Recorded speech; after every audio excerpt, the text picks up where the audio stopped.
y también después no son, o sea, pueden estar o no estar dentro del universo. Creo que eso se los leíste, ¿no, Pedro? Sí, lo que pasa es que hablamos de la estructura general de lo que es los contrarios, la oposición de los contrarios y la unidad en todo eso. O sea, porque al final de cuentas la unidad es lo que hace que las cosas sean y no sean, y estén todo en un movimiento continuo. Bueno, entonces, antes de entrar a entonces retomar esta parte, lo que dicen que él había escrito, que también dicen que puede que no sea cierto, es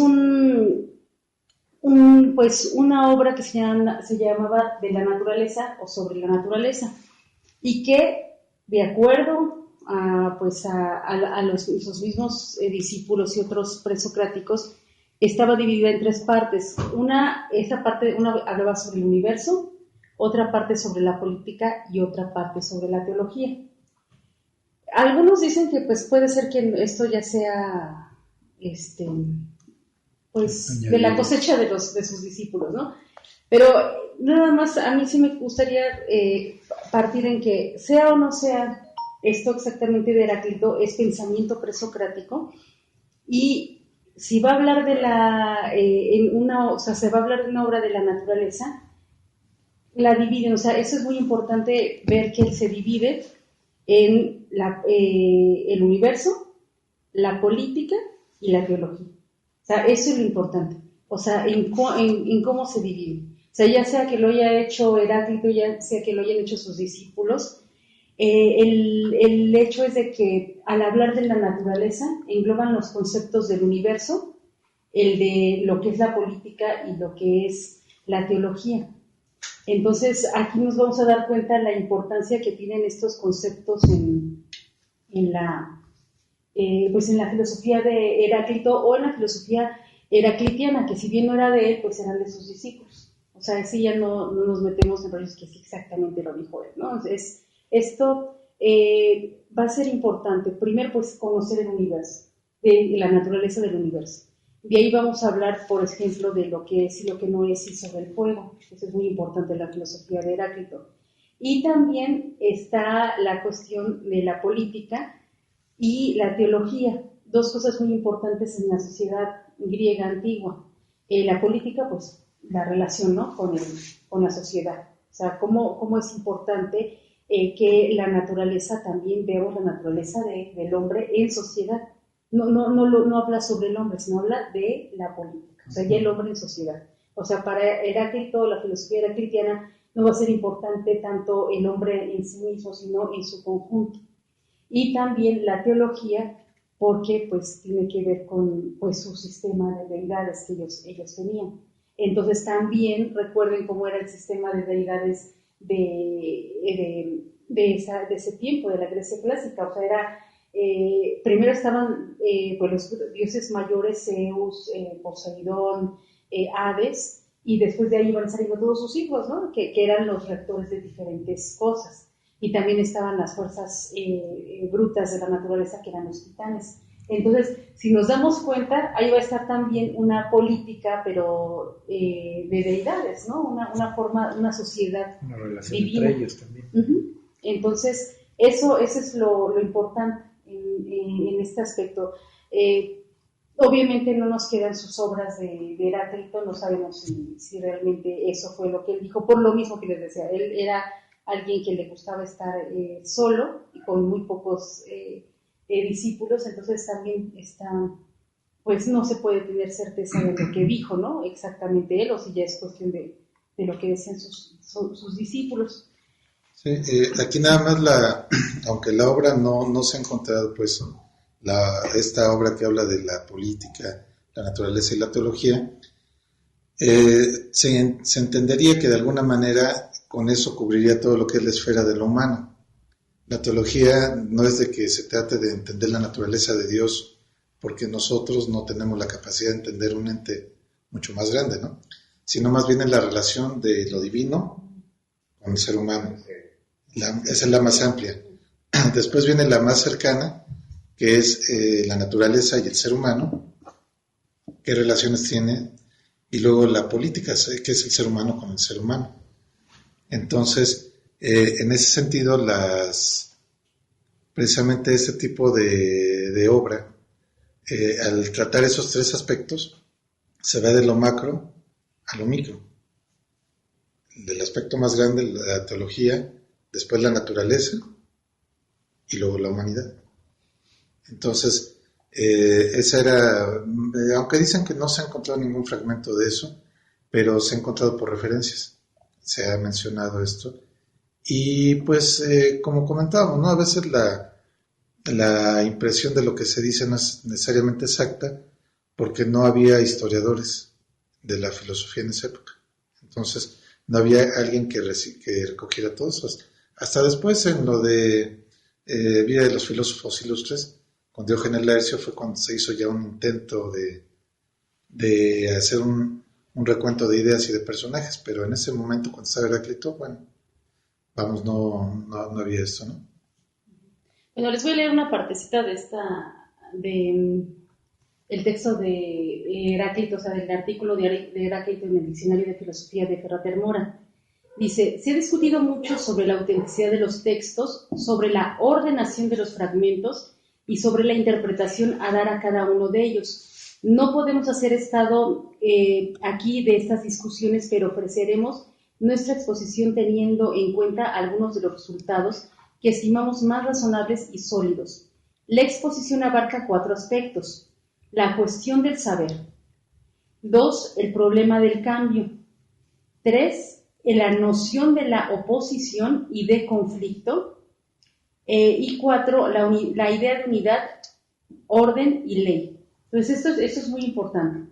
Es primero la cuestión del saber, cómo sabemos, ¿no?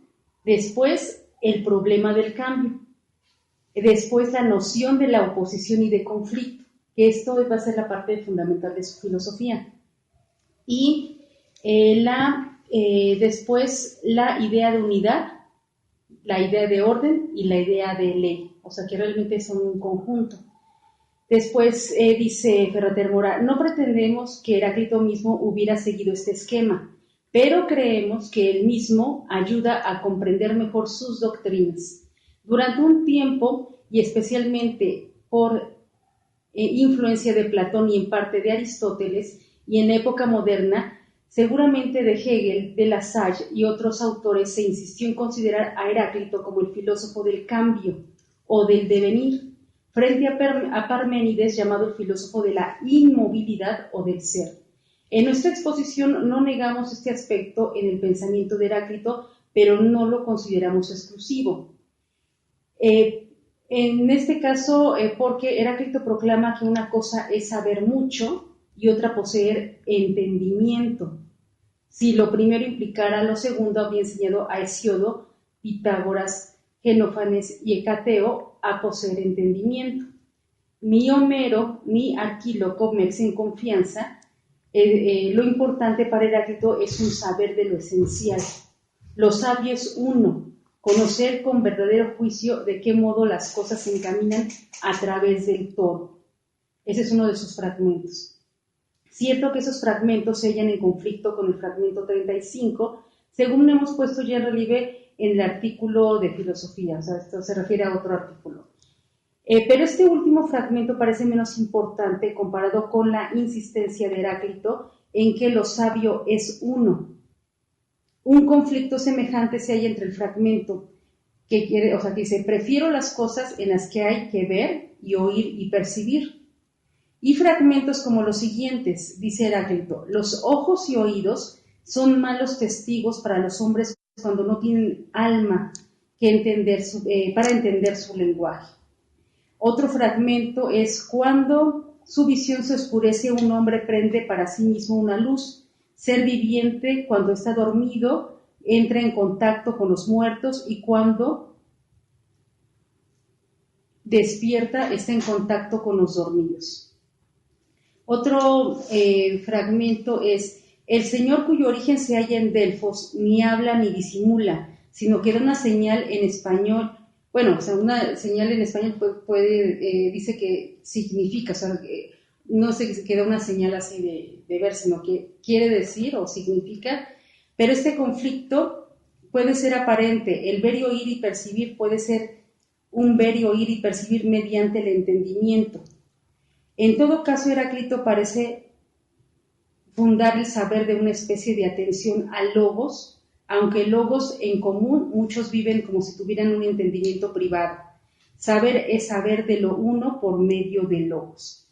Bueno, esta parte es, en este caso, ya sea que lo haya dicho Heráclito, lo hayan dicho ya sus discípulos, habla de precisamente que para esto tiene que ver mucho con nuestro momento actual. O sea, me voy a regresar a la primera frase que él menciona, en donde dice que dice, lo sabio es uno, conocer con verdadero juicio de qué modo las cosas se encaminan a través de todo. A Heráclito no le va a interesar que sepamos mucho, o sea, mucho así de, como ahora, ¿no? De que dicen casi que tienes que ser una computadora humana, ¿no?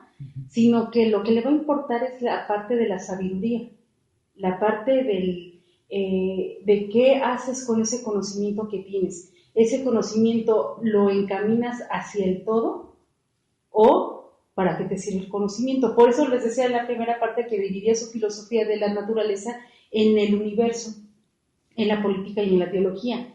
A Heráclito lo que vamos a ver es de que está bien, una cosa será inteligencia, otra cosa va a ser entendimiento y otra más, mucho más amplia va a ser la sabiduría. O sea, lo que va a querer Heráclito es que lleguemos a esa sabiduría, a que seamos sabios, no a que seamos inteligentes, o sea, muy inteligentes, o que el entendimiento que tengamos lo usemos para realmente aplicarlo a nuestra vida, que eso tiene que ver mucho con la sabiduría. ¿De qué sirve tanto conocimiento si no se aplica? O sea, si no llegamos a lo que uno entendería como ser sabio.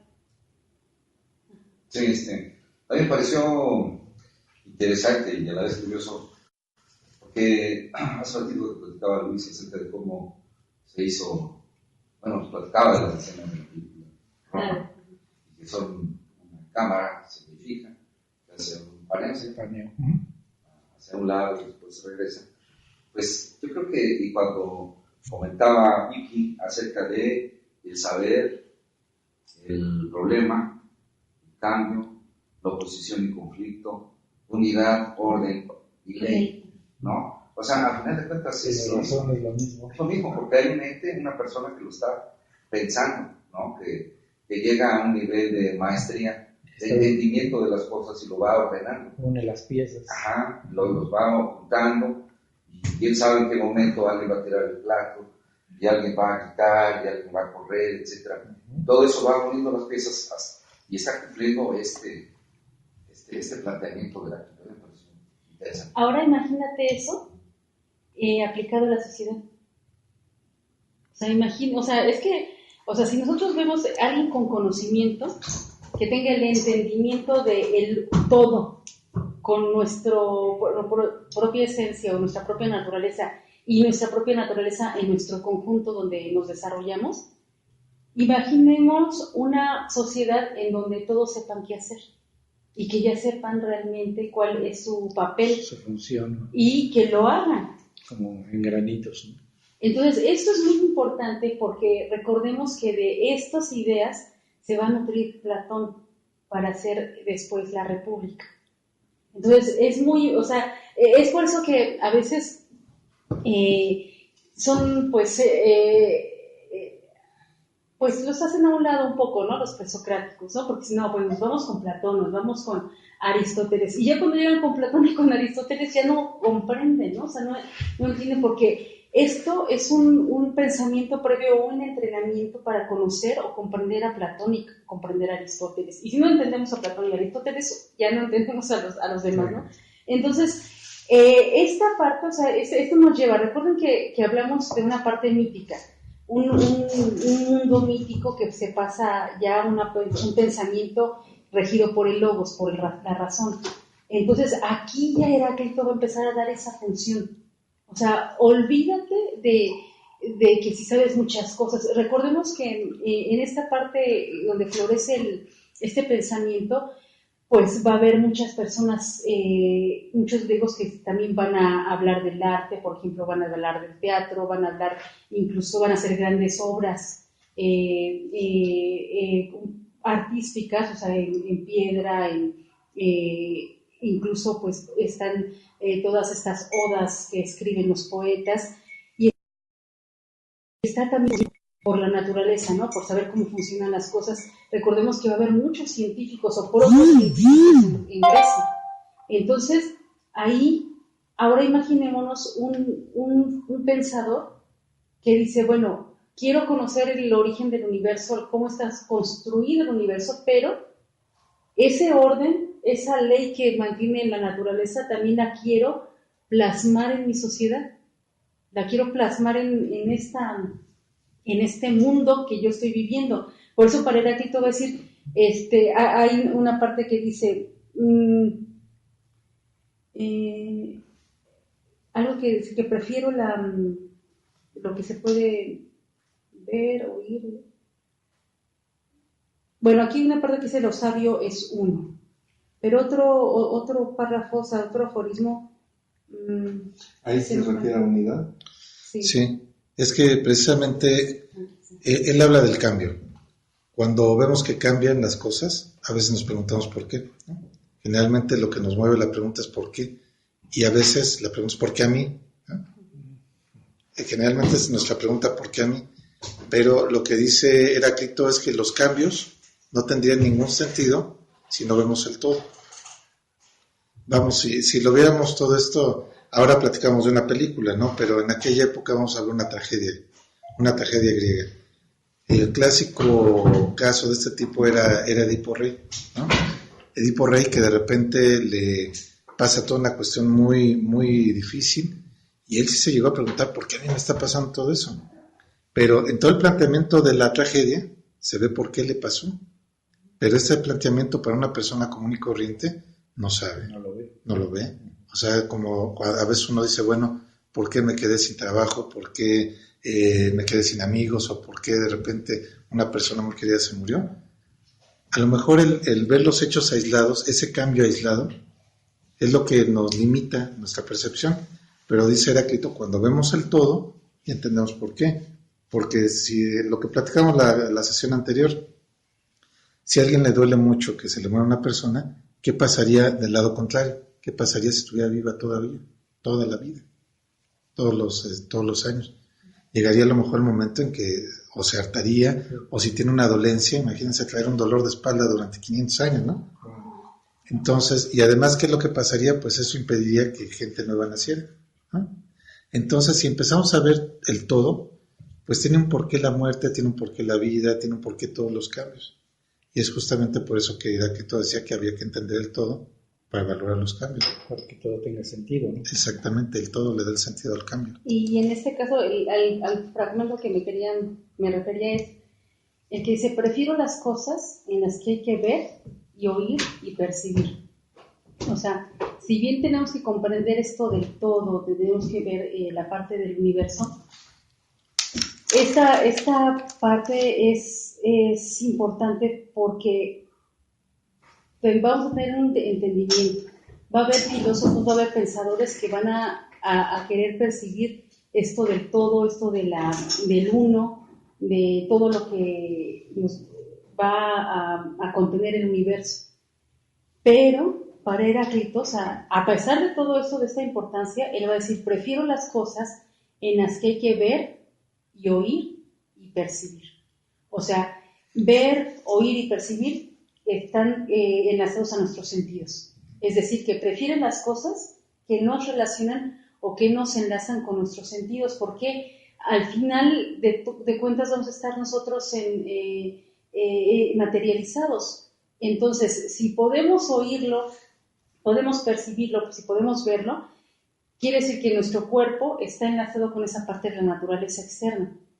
Entonces, si él prefiere estas cosas porque es la parte que nos va a permitir estar en sociedad, conocimiento. Si no lo podemos plasmar en nuestro entorno, no sirve de nada. Para él, por eso era importante ser sabio, no tanto conocer o ser muy inteligente, sino llegar a este estado de sabiduría, de comprensión del todo y relacionarlo con uno mismo, y, o sea, entender que somos nosotros lo mismo que el universo. O sea, eso lo vamos a ver más adelante. En una parte de la lectura, esta parte, esto del conocimiento lo relacionaba con algo del alma y la cita no la recuerdo bien. Así dice, los ojos y oídos son malos testigos para los hombres que no tienen almas para entender su lenguaje. Ahí creo que vamos a desmenuzar un poquito esa frase. Creo que sí, ¿verdad? Sí. A ver, es el fragmento 126. Dice, los ojos y oídos son malos testigos para los hombres cuando no tienen almas para entender su lenguaje. Ahora les voy a leer otro fragmento para que vean qué tiene que ver esto con cómo conocemos, porque ese es algo importante, que es el primer problema de cómo conocemos. El habla dice, si todas las cosas se volvieran humo, las narices serían las que discernirían. O sea, dice que si todo se volviera humo, todo, la mesa, el vaso, todo lo que tenemos, se vuelve humo, lo que discerniría, humo. Lo que discerniría sería la nariz. Con esto, ¿qué es lo que nos está diciendo? Que primero, para empezar, dice, ¿qué instrumentos, qué sentidos tenemos nosotros? Porque ahí lo que habla es que hay que confiar en la información que nos dan los sentidos, ¿sí? Es el primer punto de lo que habla Heráclito. Entonces, si confiamos en la información de los sentidos, diría uno, ya todo está resuelto.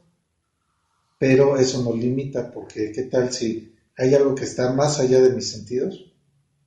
Y yo no lo veo, pero no quiere decir que no exista. Vamos a pensar, por ejemplo, en un microbio. Un microbio no lo vemos a simple vista. Sin embargo, no quiere decir que no exista. Y peor aún, no quiere decir que no tengamos los estragos de un microbio, ¿no? De una bacteria. Entonces, él como filósofo sabía de la limitación de los sentidos. Sin embargo, sí decía que los sentidos, como en esto que leía del humo, dice, bueno, cuando yo vuelo, por ejemplo, incienso, ya percibo un olor de cierta madera. Huelo un alimento, pues en su punto, y digo, huele una manzana, algo que nos puede despertar el apetito. Igual cuando algo está echado a perder, decimos, cuidado con eso, ¿no? Entonces, toda esa experiencia cotidiana nos va trayendo conocimiento. Sin embargo, en el fragmento que habíamos leído antes, dice que desconfiemos de la vista y de los oídos, que son dos sentidos muy importantes que nos permiten tener acceso más lejos, más que el tacto y que el olfato.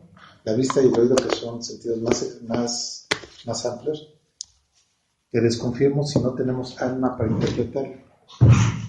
¿Esto a qué es a lo que nos lleva? Nos lleva a decir, el tacto percibe, capta datos, pero no interpreta. La vista capta datos, pero no interpreta. El oído escucha cosas, pero no interpreta. ¿Quién interpreta? Es la mente, ¿no? El cerebro. Para los griegos, el alma... Que bueno, que ahí sería el logos, ¿no? O sea, el logos, para los griegos, el alma era la psique. La psique era el conjunto de razón y de sentimientos. Entonces, una persona puede tener todos sus sentidos perfectamente agudizados, puede tener una vista perfecta, pero si no sabe cómo interpretar algo que está viendo a la distancia, no sabe qué es. Entonces, este problema, por eso decía Heráclito, que bueno, aquí no es solamente la información de los sentidos, sino la interpretación que le damos. Y esa interpretación que le damos está sujeta también a muchas cosas. Pero en un momento dado, ahora de los comentarios que nos llegaron ahorita. Sí, estaba viendo. Sí. ¿De Marcelo Alejandro? Sí. Marcelo Alejandro Pérez es un compañero y un amigo que vive en Argentina, en Buenos Aires, en San Martín, en Buenos Aires. Y él decía que esto que estamos hablando, dice, el neoplatonismo tomará esos conceptos, o sea, los filósofos neoplatónicos van a tomar esos conceptos posteriormente San Agustín reeditará a Plotino y las características del uno. Bueno, Plotino a mí me encanta, O sea, gracias, Marcelo. Sí, sí. Eso lo vamos a ver. Plotino es un filósofo casi no es muy conocido, pero va a hablar de esto. De la unidad. De la unidad, pero en este caso, por eso les decía, tenemos que entender bien a los presocráticos para poder comprender cómo va a ir evolucionando este pensamiento. En este caso, aquí en cuanto al logos, él va a decir, aunque logos es común, o sea, dice, atención al logos. Aunque el logos es común, muchos viven como si tuvieran un entendimiento privado. O sea, quiere decir que el logos es que también es una idea que va a tomar después Platón. El logos, este conocimiento, este entendimiento es universal, o sea, está más allá de nosotros, más bien es nuestro enlace con este universo, es vehículo que es parte de nosotros, pero más bien es el vínculo con todo lo que podemos comprender de lo demás, del universo, de la naturaleza, de cómo estamos constituidos. Entonces, en este caso aquí hace una crítica a Heráclito, o sea, si hay otros que viven como si no existiera el logos, ¿no? O sea, más bien es como si dijéramos que ahorita pues hay gente que vive sin usar el cerebro. ¡Anda! Sí, sí, sí. Es que creo que es un ejemplo muy bueno, ¿sabes por qué? Porque el logos para los griegos era todas las leyes que hay en la naturaleza. La palabra lógica viene de logos y también la palabra viene de logos, pero ambos aspectos son pensamiento. Entonces, para ellos la creación de la naturaleza no era una creación arbitraria, era todo un contexto de leyes y de relaciones que estaban perfectamente medidas, cuantificables, establecidas. Y esto decían que había una mente detrás de todos. Esa mente era... O un orden. O un orden, sí. Una mente universal, ellos le llamaban así. Que sería un logos. O sea, y esta mente universal era el logos con mayúsculas, ¿no? Pero los seres humanos tenemos un logos pequeñito que participa de esa mente. Es decir, nosotros mismos, aunque seamos inconscientes, nuestro cuerpo actúa con ritmos, se apega a ciertos ritmos de la naturaleza, parámetros, en fin, somos parte de la naturaleza. Pero cuando dice Heráclito que nosotros actuamos como si tuviéramos un logos particular, esto implicaría de que yo hago lo que quiero y pienso que nunca me va a alcanzar la naturaleza, es decir, me malpaso todo el día, sabiendo que debo de alimentar mi cuerpo con cierta regularidad, y pienso que esas leyes que rigen el universo, esos ciclos, no me van a afectar a mí. Y lo mismo sucede en otros aspectos. Entonces, por eso era tan importante para los filósofos presocráticos entender la naturaleza, porque no era de decir, entiendo qué es lo que sucede con el universo y con el mundo y ya, ¿no? Sino eso, ¿qué tiene que ver conmigo? O sea, ¿qué tiene que ver los cambios conmigo? ¿Qué tiene que ver los ritmos conmigo? La vida, la muerte, las transiciones. Y esto, al final de cuentas, la gente que vive apartada de todo eso, conociéndole, que vive apartada de todo eso, ¿cuántos problemas no tiene, no? O sea, desde luego los problemas de salud vienen desde luego de eso, ¿no?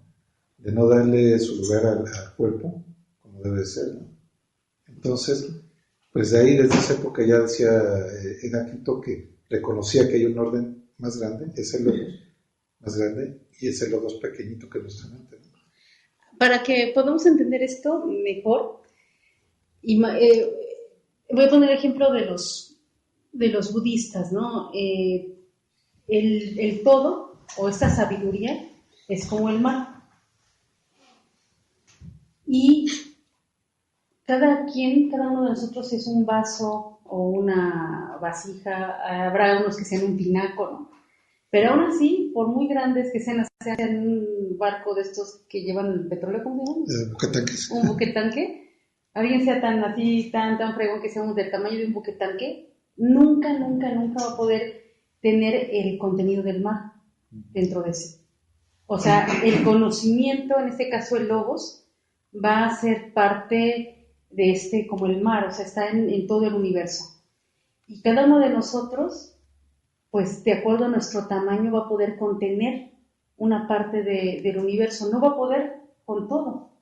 Entonces, esta es que dependiendo de nuestra capacidad, es la capacidad que vamos a tener de contener ese conocimiento universal.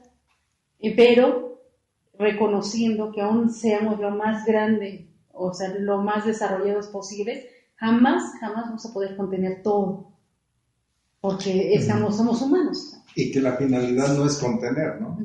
¿No? Sino saber interpretar. Es vivir con sabiduría, ¿no? Claro.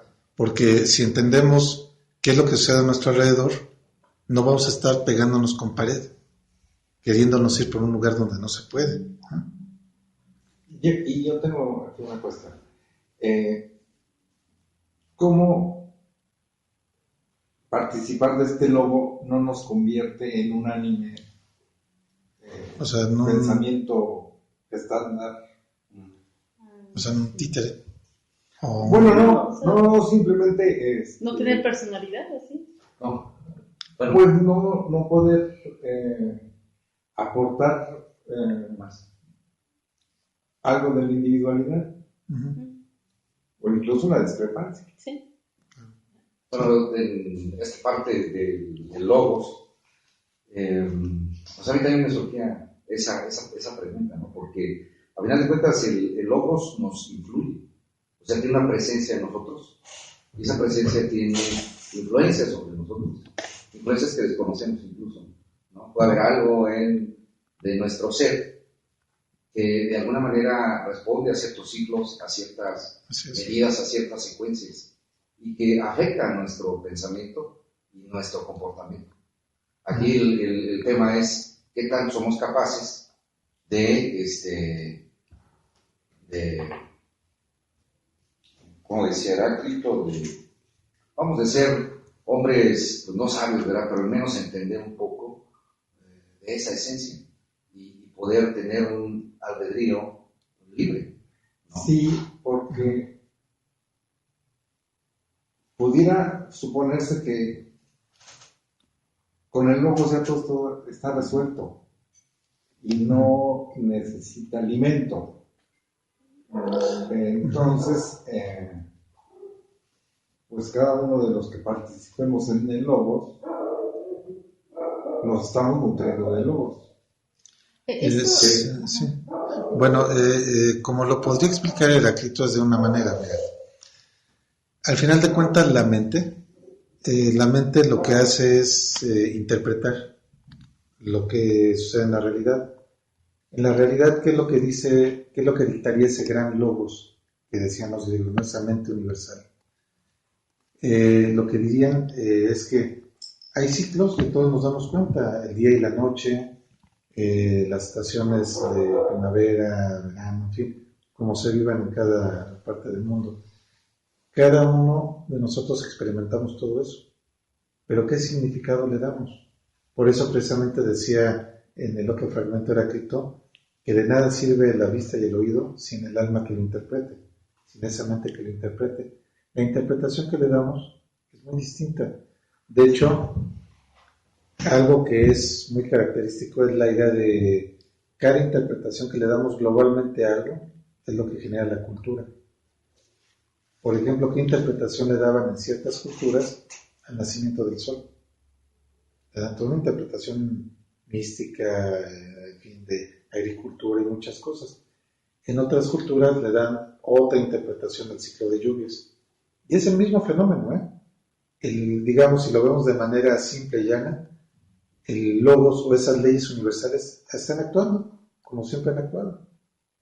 Pero ¿qué es lo que sucede? La interpretación que le damos nosotros mismos a nuestra alma es la distinta. Entonces, esto efectivamente es un problema que se va a ir muy después a la historia de la filosofía, porque es qué tanto mi interpretación es la válida y qué tanto la tuya no la es, o viceversa, ¿no? O qué tanto podemos conciliar las dos interpretaciones. Vamos. Que creo que es un problema cultural muy fuerte, ¿no? Mientras en algunos lados se dice, por ejemplo, estamos hablando del pleno siglo XXI, vamos para no irnos muy lejos. pleno siglo XXI, hay culturas donde dicen la mujer tiene que ser de tal y cual forma, ¿sí? No se debe de dirigir el público si no es de esta forma, tal. ¿Y qué es lo que sucede en otras culturas? Dicen, oye, no, eso no debe ser, ¿no? La mujer tiene que gozar de las mismas libertades que el hombre. Son conceptos culturales. Y es una misma relación, es una relación muy cercana, ¿no? Entre sexos, entre géneros. ¿Por qué se da esa diferencia? Por una apreciación cultural. Ahora hay gente que dice, hay que dejarlos, ¿no? Cada quien tiene su verdad. ¿Qué tan válido sería eso? ¿Qué tanto no sería, no? O sea, porque todo esto se presta a muchos abusos culturales, se presta a muchas cuestiones de injusticia, que si alguien dijera, pues es que ellos ya entenderán su momento, ellos ya lo descubrirán. Bueno, ¿qué pasa si no? ¿Qué pasa si sigue toda esa relación de abuso? No sé, del más fuerte con el más débil, de abuso a la naturaleza, ¿qué pasa, no? Entonces, toda esa parte precisamente, estamos hablando de la misma realidad, ¿sí? O sea, pero son formas de cómo interpretamos internamente de manera distinta esa relación. Entonces, por eso, cuando hablaba Ferrater Mora que el primer problema que plantea Heráclito en sus escritos es cómo conocemos, tiene que ver con eso, O sea, es la misma realidad, son los mismos sentidos para todos. Pero ¿qué es lo que cambia la interpretación y el conocimiento? ¿Cómo lo asimilamos?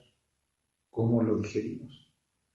Es una parte que diríamos, bueno, si todos tenemos inteligencia, ¿por qué llegamos a conclusiones tan distintas, no? Pues simplemente eso es la cultura. La cultura es una apreciación distinta de los mismos fenómenos. Entonces, hace rato hablábamos, ¿no? Como en México, cuando socializamos, comemos, ¿no? Traemos una galletita, un café. Hay lugares del mundo donde no se socializa de esta forma. ¿Está bien o está mal? Pues no. Son maneras de cómo aproximarse a los demás. Pero, precisamente, ese es un problema muy, muy fuerte a nivel social y a nivel de conocimiento, porque ¿quién puede decir quién tiene la verdad? Ya hemos hablado en otras sesiones de eso. ¿La verdad dónde está? En mi apreciación, en tu apreciación cultural. Vamos, yo creo que en un plano físico podrían decir los físicos, bueno, es que el agua consta de esta fórmula química, tiene estas propiedades físicas y eso es lo que define el agua. Pues sí, a un nivel físico sí, pero a un nivel simbólico, ¿qué define el agua, no? O el fuego en el caso de Heráclito. El fuego para Heráclito no es el fuego físico. Bueno, el fuego físico es reflejo de ese fuego que él dice que sostiene toda la realidad, y es esa mente, es ese logos.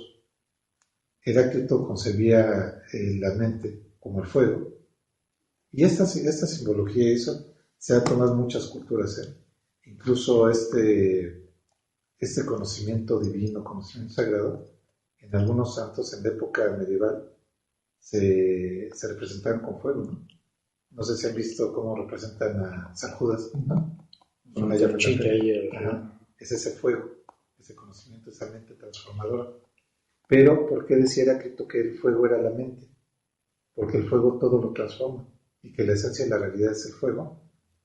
El fuego, todo, indudablemente todo, lo transforma y lo convierte en luz. Es que yo creo que... ¿En qué? En luz. Luz y calor.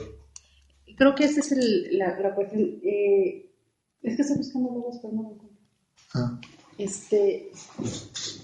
Creo que nos tenemos que detener en esto. Sí, porque para poder, o sea, ya estamos entrando ya a conceptos más profundos de filosofía.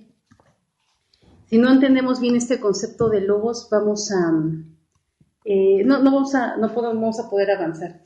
Es importante el hecho de entender qué se entiende por logos. Quería leérselos, por eso no... Sí. Pero antes de esto creo que es también necesario que también entendamos qué es el fuego. O sea, ¿se acuerdan cuando empezamos con tales, hablamos una clase completa del agua y también en otra clase hablamos del aire. Creo que debemos haber empezado por el fuego. Si no entendemos esta visión de lo que es el fuego, no vamos a entender el logos. El logos, su representación, en este caso para Heráclito y para esta Grecia clásica, este concepto clásico, va a ser el fuego. ¿Se acuerdan del mito, el mito de Prometeo? Sí. De que le roba el fuego a los dioses. Lo que le robó era el logos, esa capacidad de pensar.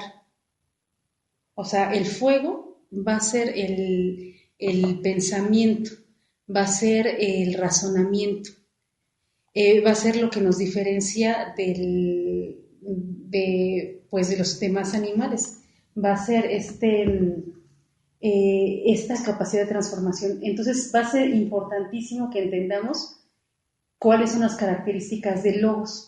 Entonces vamos a comenzar por el principio, vamos a ver las características del fuego. Yo creo que todos hemos visto el fuego, ¿no? Alguna vez nos hemos quemado, entonces no hay problema de visualizarlo. ¿Qué hace el fuego? Bueno, primero, ¿cómo se logra el fuego? ¿Cómo se logra? Sí, ¿cómo hacemos el fuego? ¿Cómo lo encontramos en la naturaleza? En un rayo. Ajá. ¿En dónde? En un rayo. ¿En un rayo? ¿En dónde más? Cuando hay calor, cuando hay dos materiales sensibles, con una reacción. En la lava del volcán. En la lava del volcán. Cuando hay mucha presión, cuando hay mucho calor, cuando hay condiciones muy adversas, ¿no? Sí. ¿En dónde más? El sol. Ajá. Precisamente. Sobre todo. O sea, en donde lo vamos a encontrar en su máximo así esplendor y de forma natural, va a ser en el sol. Porque el sol sale todos los días, ¿no? Entonces, bueno, a menos que sea nublado, pero pues no, no cuenta eso. Pero donde vamos a ver el fuego va a ser en el sol. ¿Por qué? Así, aunque no lo podamos tocar, si estamos mucho expuestos al sol, nos vamos a quemar. La luz del sol nos va a deslumbrar lo mismo que el fuego cuando lo tenemos cerca. Entonces, ya aunque no lo podamos crear, o sea, no sepamos, porque a ver, honestamente, ¿no? O sea, en estos momentos, sin cerillos o sin un encendedor, a ver quiénes podemos prender el fuego, ¿no? Eso sí me gustaría. Vamos a intentarlo. No tenemos un Boy Scout. Pues sí, es que solamente ahí ya nos damos cuenta de la inutilidad del ser humano. Pero ese es el problema. En nuestro momento actual, pues no tenemos ese problema porque vamos a la estufa y hasta ya es automático, ¿no? Le haces tac, tac, tac y ya prende, ¿no? Solito. Y ni siquiera se necesita el encendedor ni el cerillo. Entonces, el fuego lo vamos a ver en el sol. El sol va a estar siempre, va a ser permanente. Si vemos esta parte del ser humano primigenio, el ser humano de la época mítica, una evidencia de la permanencia, de la eternidad o del ser siempre, está en el sol. Porque la luna no, la luna es cambiante. O sea, a veces no estará, a veces estará llena, a veces menguante. Entonces, quien siempre está es el sol, a menos de que haya un eclipse o esté nublado, ¿no? Pero es algo realmente no es muy común. Entonces, en este caso, en todas las culturas va a haber una importancia primordial en el sol como el fuego. O sea, esa relación fuego y sol. Luz. ¿Qué permite hacer el fuego? Nos permite ver en la oscuridad. ¿Qué permite qué permite el sol? Ver. O sea, cuando está nublado, pues ya no tenemos tanta visión. Cuando hay un eclipse tampoco vemos, se oscurece todo. Entonces, esta parte es fundamental, ver la relación de las características simbólicas del sol, en este caso también con el fuego. Entonces, si nosotros nos detenemos a pensar que nos da luz, que la luz nos permite ver, y al ver podemos incluso conocer algo, ¿no? Por ejemplo, No es lo mismo ver el color de una flor o de un animal en la oscuridad que con luz. Como dicen, en la noche todos los gatos son pardos, en cambio en el día pues ya sabemos de qué color son realmente. Entonces, quien nos va a dar esa capacidad de conocimiento va a ser la luz del sol, va a ser el fuego. Cuando no hay luz, que es en la noche, tenemos el fuego que nos va a alumbrar y nos va a dar esta capacidad de ver en la oscuridad. Entonces, esto es importantísimo porque va a haber una relación de conocimiento con la vista, y en este caso en relación a la luz que otorga el sol o el fuego. Entonces, por eso va a haber esta característica del conocimiento con el sol, con el fuego. Pero ¿cuál hay? Y con la vida también. Con la vida también, sí, o sea, supongamos, bueno, es que sí, o sea, si no hay sol, se acaba la vida, y ahí está el ejemplo de los dinosaurios, ¿no? O sea, en cuanto se llegó el cometa, el asteroide, se llenó todo de cenizas y se apagó el sol. Sí, entonces a los pocos meses se acabaron las plantas y entonces ya no comieron nada los otros dinosaurios, y los carnívoros pues también se murieron de hambre. Bueno, va a haber esa relación que, aunque no es tan directa, o sea, tendrías que observar siempre que con el sol se necesita para que crezca una planta. Le puedes estar echando agua, pero si no está con la luz del sol, pues no crece. Entonces sí hay una relación con la vida. Pero sí se observó. Sí, con el En el campo es bueno, claro. Ajá. común, ¿no? Hay un árbol muy frondoso Y y abajo no se casi nada. Sí. Entonces hay una relación de luz, vida, conocimiento, pero hay otra característica del fuego. ¿Esto cuál puede ser? Sí, del fuego. Está la luz, la vida. transforma una cosa en otra. Uh-huh. Sí. Quema también, quema. Sí, Si al quemarlo, transforma. Sí. Entonces, esta fase de transformación va a ser también muy importante. Esto va a ser también, recuerden eso, por ejemplo, cuando lleguemos a Edad Media, va a ser una característica importante para los filósofos medievales, la transformación, por los alquimistas, ¿no?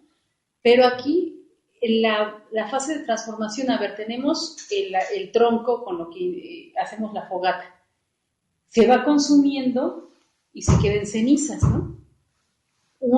Incluso una roca, estando al fuego, en algún momento va a quebrarse, o sea, no va a aguantar. Lo vemos también, o sea, se va a ver en la piel, o sea, nos quema el sol y entonces se va a poner rojo y después se va a oscurecer la piel. Entonces, así, es más la comida, ¿no? O sea, va a ser fundamental, no es lo mismo la carne cruda a la carne cocida, el agua caliente a el agua fría, incluso pues con agua caliente pues tenemos café o tenemos té. Entonces va a haber esta característica de transformación en el fuego que va a ser muy importante, que la vamos a relacionar con el logos. El logos, si nosotros vamos para entender el logos, es ver lo que hace el fuego. Primero les decía, nos deja ver, ¿no? Nos deja conocer las cosas porque hay luz y entonces nuestro sentido de la vista puede percibir bien las cosas con luz. En este caso, pues da la vida, o sea, si no, pues no hay esta posibilidad. Y estando vivos, pues podemos conocer, ¿no? O sea, si no, pues no hay posibilidad. Pero con la transformación no es lo mismo nosotros cuando no sabíamos una cosa a cuando sabemos o tenemos conocimiento de algo. ¿Qué pasa cuando aprendemos a leer? ¿Sí se acuerdan cuando aprendieron a leer?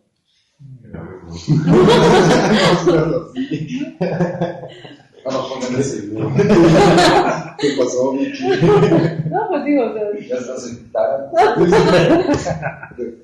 bueno, a ver, acuérdense de algún tema que digan, yo soy una persona sabiendo esto y otra persona o no sabiéndolo y después sabiéndolo. Es que realmente cualquier conocimiento importante en la universidad, en lo que sea, uno está del otro lado de un precipicio cuando no lo sabe. Ajá.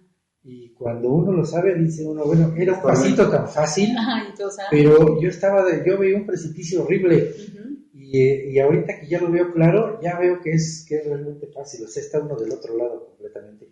Y sí es una sensación muy agradable de decir, ya estoy del otro lado y ya lo superé. Sí, es una transformación interna realmente. Sí, o sea, entonces esto es la parte fundamental del logos, ¿no? Y en este caso el fuego como símbolo de logos, esa capacidad de transformarnos. No es lo mismo estar con una agua, imagínense el agua que estamos tomando café, con el café en grano que lo echemos así, pues no va a saber igual a que lo hagamos hervir y se transforme en la bebida, ¿no? O el té o lo que queramos, ¿no? O la carne, ¿no? No es lo mismo comerla cruda, comerla ya cocinadita. Entonces, esta transformación va a ser también en nuestra vida este conocimiento. Es el que nos va a dar la capacidad de cambiar nuestro mundo, de entenderlo y de cambiarlo. Entonces, para los griegos va a ser una muy, muy importante esta idea de logos y la relación de el logos como fuego. Entonces, les voy a ver, bueno, quería el de Ferrater, Es pero... que de sí, Santa Lógica. ¿no tiene? Bueno, después les traigo bien el de logos, pero es una muy chiquita, ¿no? Pero bueno, dice... Logos, término procedente del griego legein, que fue utilizado con múltiples significados, siendo los fundamentales los de cálculo y discurso, y que en filosofía se suele traducir por razón o pensamiento en la mayoría de las ocasiones. En Platón, el logos es el discurso articulado que permite dar razón de una cosa. En Aristóteles, al entender que la lógica se ocupa del discurso declarativo, del discurso que afirma o niega, este pasa a constituirse en el objeto de la lógica como logos apopantikos, discurso declarativo. Bueno, cuando entremos a la lógica, también, o sea, tienen que entender, o sea, por eso nos detenemos en logos, porque para lógica va a ser importantísimo, ¿no? Esta parte. Bueno, pero aquí habla, ¿no? Se puede traducir como razón o pensamiento. Ahora, el problema es de que no entendemos la razón o pensamiento del mundo, del universo. Esto, aquí entraría la parte que decía Heráclito de orden y de ley. O sea, para lo que nosotros es razón y pensamiento, el logos universal sería lo que es el ordenamiento o la ley universal. Y ahí entraría pues las leyes de la naturaleza, la física, química, todo, ¿no? O sea, lo que conocemos y ni siquiera podemos tampoco comprender cuando hablamos ya del orden universal completamente. Y la unidad. Entonces, en este caso, el logos,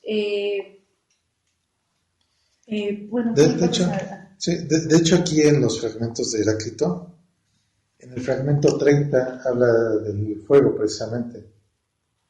Dice, este mundo, el mismo para todos, no lo hizo ninguno de los dioses, ni ninguno de los hombres, sino que fue dado desde siempre.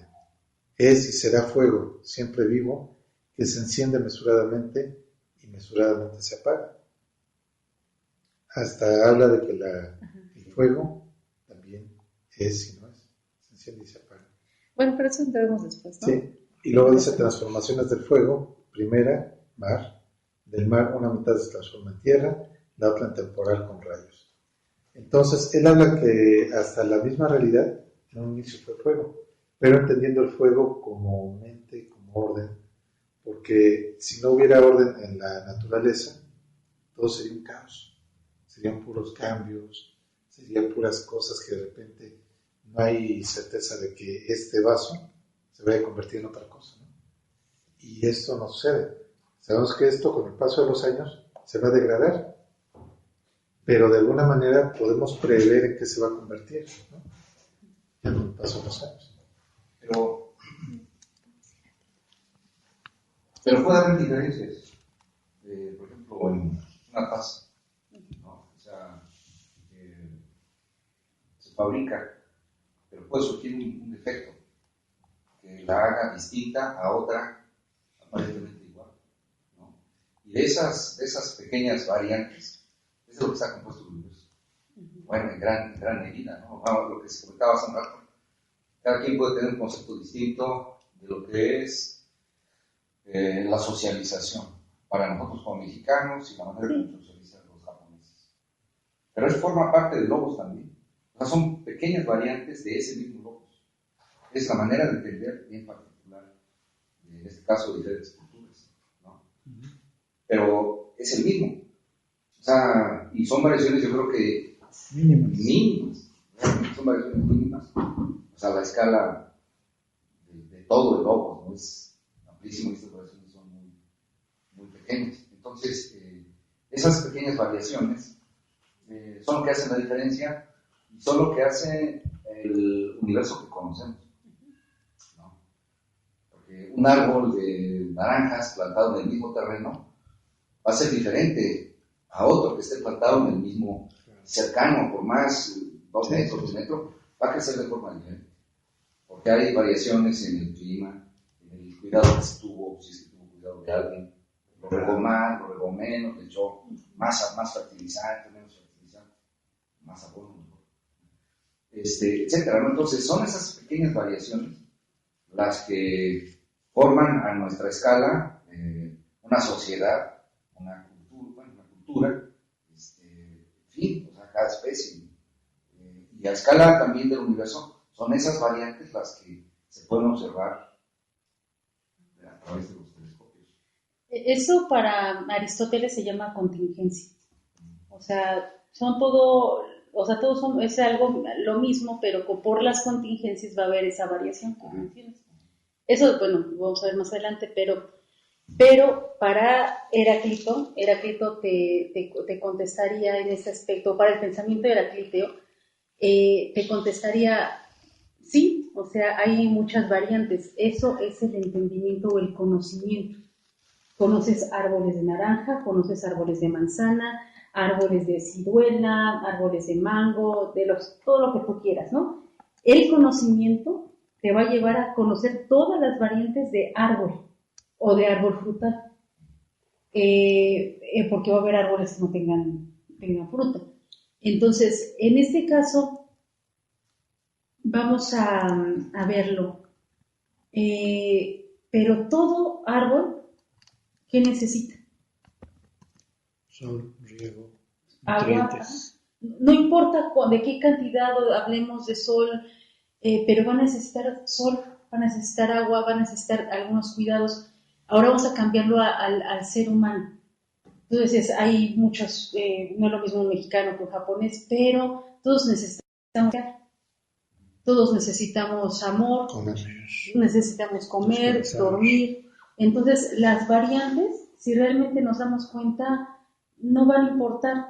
Entonces eso es lo que va a querer Heráclito en este caso en cuanto a la diferencia de conocimiento y sabiduría. O sea, ¿por qué? Porque conocimiento podemos tener mucho, pero eso nos va a llevar a comprender que todos somos iguales. No, tenemos que dar ese paso más allá, que ahí tendría que relacionarnos más con el logos, de darnos cuenta que no importa la clase de seres humanos que seamos, de qué época, de qué país, de qué extracto social, de qué género, todos necesitamos respirar. Todos necesitamos comer, todos necesitamos dormir, todos necesitamos, pues tenemos necesidades corporales y ya lo demás va a ir cambiando dependiendo de la circunstancia, de la contingencia, de cómo nos vamos a manifestar o cuál va a ser nuestra circunstancia histórica, pero si nosotros desde el logos nos damos cuenta que todo es lo mismo, ya no vamos a ver las diferencias, sino vamos a ver la unidad. Eso sería lo que para Heráclito sería la sabiduría. Sería esa parte de, ya no olvídate del conocimiento. O sea, tú da ese paso más allá y únete al logos, a esa agua primordial que nos hace ver que somos lo mismo. Y que si lo comprendemos bien, podemos hacer esa sociedad que también no sea no esté basada en el conocimiento, sino esté basada realmente en esta conexión con el logos, de decir, todos somos lo mismo, pero dado que estamos en una sociedad, tenemos diferentes necesidades y diferentes participaciones en ella. Y tenemos que estar armónicamente, pues bien sincronizados, si no, la sociedad no sirve. Porque, a ver, ¿se acuerdan de lo que les dije que en su Tratado de la Naturaleza decía que estaba dividido en lo que era el universo, después seguía la política y después la teología?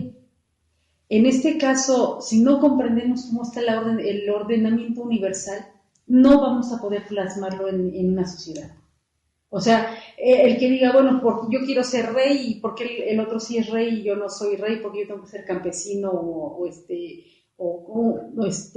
soldado o comerciante, vamos a tener que comprender que cada quien tiene hay un ordenamiento y cada quien dentro de ese ordenamiento cumplir con eso para que todo sea armónico. Entonces, alguien diría, pues sí, si a mí me toca nacer como rey, pues te lo cambio, ¿no? Porque todas las responsabilidades que no puedes hacer nada sin que se estén dando cuenta y te estén criticando.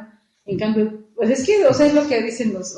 La del príncipe y el mendigo, ¿no? Ándale, así cuenta, ¿no? O sea, el príncipe y el mendigo, donde dicen, pues vamos a cambiar para que veas que no es tan fácil, ¿no? Entonces, en este caso, esa es lo que para Heráclito sería el comprender. Habrá árboles de manzana, habrá árboles de naranja, árboles de lo que sea, y cada uno va a cumplir su naturaleza, de acuerdo al ordenamiento. De hecho, aquí en el fragmento 10 de Heráclito dice: se unen completo e incompleto, consonante y disonante, unísono y dísono, y de todo se hace uno y de uno se hacen todos. Hace rato, si se acuerdan, cuando preguntábamos, bueno, ¿quién tiene la razón, no? Por ejemplo, el que come comida con mucho condimento o el que la come simple. ¿Quién tiene la razón? Es el mismo acto de la naturaleza, el comer, el alimentarnos. ¿Quién tendría la razón? ¿Cuál es la buena? ¿Cuál es la cultura? Entonces aquí por eso Heráclito en ese aspecto dice que todo se une, ¿eh? Los opuestos, dice, se los vuelvo a leer, dice lo completo y lo incompleto, consonante y disonante, unísono y dísono, todos hacen uno y uno hace todos. Por eso dice que no entenderíamos la realidad si no vemos el todo. Si se dan cuenta cuando alguien dice, es que fulano tal, no lo aguanto, ¿no? O no aguanto a los más altos que yo, a los más chaparritos, a los más gorditos. Bueno, ¿qué es lo que dice, lo que diría Heráclito en un nivel social? ¿Todos somos seres humanos? Sí. Entonces, ¿para qué te peleas, no? ¿Por qué quieres hacer tu club de Toby, pues, no? Donde todos sean como tú quieres. Hay que entender que toda la complejidad es lo que forma la humanidad y todos los opuestos forman la naturaleza. Por eso es lo que decía al inicio Ferrater Mora, que es el autor que estamos leyendo, que habla sobre Heráclito, dice: no podríamos entender la lógica del cambio sin entender el todo. Porque todos tenemos un rol, todos. Y ese rol es lo que nos va determinando muchas veces el que, digo, incluso hasta a nivel de relaciones humanas, ¿no? Muchas veces en un equipo, en un equipo de trabajo, cuando hay alguien que siempre pone la chispa disonante en el grupo, ¿qué es lo que sucede? A veces decimos, si no estuviera él, trabajaríamos mejor, pero a veces falta un elemento así para meter la chispa y que el equipo pueda trabajar, ¿no? Entonces, esto que sucede a nivel de las relaciones humanas sucede en todo, ¿no? ¿Qué pasaría si en la naturaleza todo fuera estático, ¿no? Si no hubiera depredadores, por ejemplo. ¿Se dan cuenta? Esto ya pasó en algunos lugares, por ejemplo en Australia, cuando han llevado especies que no son de ahí, y no hay un depredador, ¿qué es lo que pasa? Se multiplican, pero a lo bárbaro, ¿no? Por ejemplo, los ratones, los gatos, han sido especies que, de ser, los gatos que no eran, son una especie muy, muy noble y amigable para el ser humano, como en Australia no tenían un depredador natural, se convirtió en un problema muy fuerte, ¿no? Entonces, Eso es lo que pasa cuando no vemos el todo. Cuando decimos, yo prefiero esta parte de la realidad y esta no. Entonces, cuando optamos por eso, hay problemas, porque incluso hace poco, bueno, no sé si lo platicamos aquí, pero hablábamos de un caso de que los chinos están haciendo granjas de cucarachas. Entonces, Así, o sea, ¿quién quiere las cucarachas? estos bichos que alguien puede decir, es que ¿quién va a querer una cucaracha? Resulta que lo están haciendo porque estos bichos lo que están haciendo es transformar todos los desechos de composta, los transforman en abono muy rápido y se vuelve algo utilizable. Entonces, cuando nosotros vemos, bueno, ¿qué derecho tiene el ser humano de erradicar ciertas especies que conviven dentro del todo porque nos agradan o nos desagradan? Sí, eso es, no sé si han visto el video, que llegan como, dice, 60 toneladas de composta, o sea, cáscaras, todo, ¿no? Comida, todo, y se las echan a las cucarachas que están en unas cajitas, pero son millones de cucarachas, y se las comen. O sea, esas toneladas diarias que reciben, se las comen y los desechos los llevan como abono, y es un abono natural y súper, De buena calidad. sí, de gran calidad porque no tiene químicos. Entonces, eso es increíble, ¿no? O sea, uno lo ve y está espantoso, pero vamos, eso sería la solución, o sea, realmente, porque ellas acaban, o sea, en un día con lo que produce una región muy grande de China y lo transforman nuevamente en abono que les va a ayudar otra vez a plantar, a ayudar a que se haga otra vez la comida. Entonces, eso es un razonamiento muy, pues muy grande, ¿no? O sea, quitar nuestros prejuicios para Pero no da problema la plaga. No, porque son en cajitas. Tienen en granjas Es controlado una todo. granja de cucarachas. O sea, son unas cajas, Sí. así unas hileras, y en cada caja hay varios millones de cucarachas. Como si fueran apiarios, o sea, de las abejas. Y se les echan Les echan así cartoncitos, nada más que en vez de salir las abejas, sale el hervidero de cucarachas, ¿no? Y les echan la comida y pues se dan, cómo se llegan las cucarachas, se las comen. Pero también es un proceso de transformación. Vamos, el ser humano está alterando el proceso biológico natural. Claro.